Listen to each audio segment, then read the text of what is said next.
Nous sommes aujourd'hui à l'île aux Phares, au camping, avec Christophe Brahim, son directeur. Bonjour. Bonjour. Est-ce que vous pourriez nous présenter ce camping qui est quasiment au centre-ville de Saumur? Le camping Flower Île aux Phares est un camping de 250 emplacements qui est géré par le groupe Flower et par moi-même depuis le 9 janvier 2013. Donc nous avons du locatif, mobil-home, des free flowers, ce sont des tentes, des cabanes lodge. Nouveaux produits, nous avons des camps étoiles pour la Loire à vélo. Et autour de cela, nous avons des emplacements pour les caravanes, pour les camping-cars et pour les tentes. Vous nous avez parlé du groupe Flower, quel est-il? Le groupe Flower est une entité de l'Assor, l'entité loisir de l'Assor. Il regroupe 110 campings, dont une centaine de franchisés et 10 gérés directement par le groupe Flower et qui a mis en place des directeurs comme moi-même.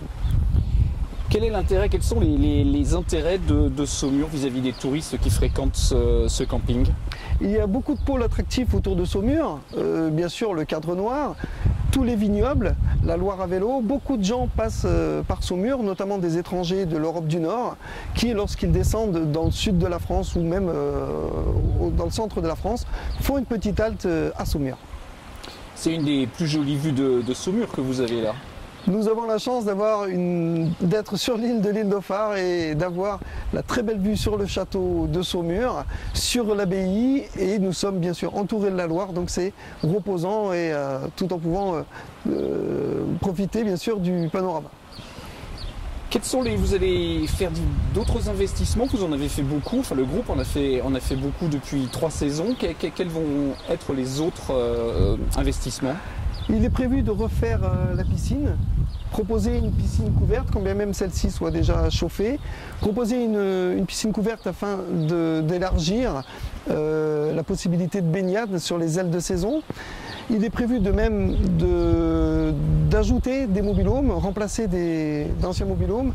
Et sur la partie du centre international de séjour, il est prévu de faire une deuxième tranche de travaux qui fera suite à la première tranche pour les hébergements.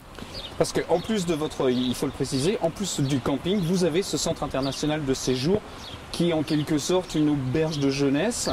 Et où vous avez fait des travaux, vous y recevez qui au sein de ce centre?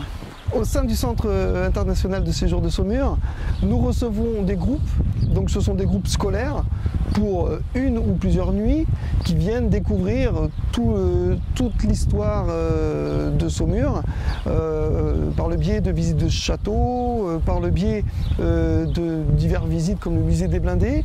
Nous avons de même des groupes de sportifs qui séjournent chez nous pour les manifestations sportives diverses, l'athlétisme, le football. Et nous avons tout simplement des personnes qui viennent parce qu'elles se baladent à pied ou à vélo et elles font une halte chez nous pour une nuit. Et vous souhaitez aussi développer le séminaire, je crois? Tout à fait. Nous aimerions développer le séminaire, un séminaire particulier qui mêlerait camping et travail. Donc nous avons plusieurs salles qui pourraient permettre de travailler et nous avons une piscine, un restaurant qui permettrait de se restaurer. Nous allons arriver au beau jour. Nous vous espérons donc une excellente saison. Merci Christophe Brahim. Merci beaucoup. Au revoir.